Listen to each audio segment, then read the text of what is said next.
Most industry in the new United States was carried on by hand in the home. Intended for the most part to supply only family needs, the work did not require expensive tools or highly developed skills. Such methods of manufacturing limited the quantity of goods that could be produced. Such articles were often made to order. Immigrants would play an important role in the expanding American industry. But the industrial discipline of the factory system would cause many hardships for these workers. There would be long hours of hard work, and often there were dangerous and unsanitary conditions.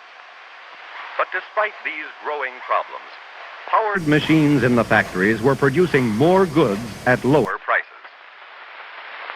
By the late 1850s, new tools and machines had been perfected, such as the turret lathe and the vernier caliper, which enabled workers to produce thousands of identical parts for many manufactured goods, making large-scale production practical.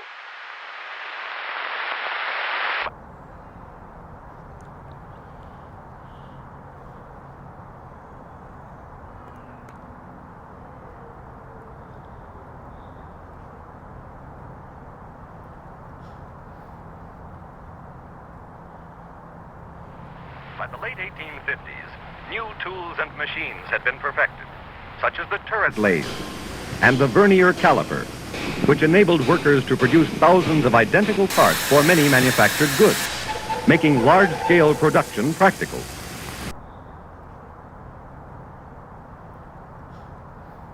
Thus, the new idea was developing that there could be large-scale production of one kind of machine, which could then be used by workers for large-scale production of other goods. From iron were made factory machinery, locomotives, and other products that were basic to America's industrial growth.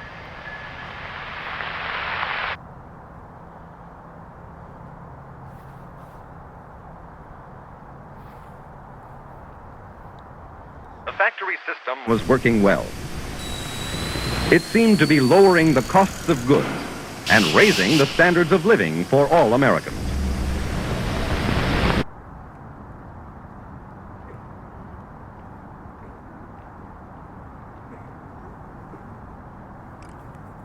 But for the individual factory worker, the new system was accompanied by serious problems of living and well-being.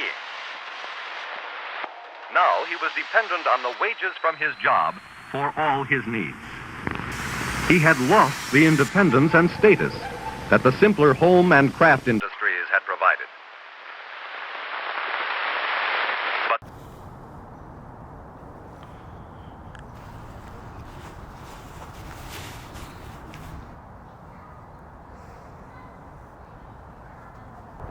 Today, most of the goods that are part of our way of life are involved in manufacturing processes, part of an industrial system which developed from the simple home crafts and workshop industries of early America and eventually turned our nation into the industrial leader of the modern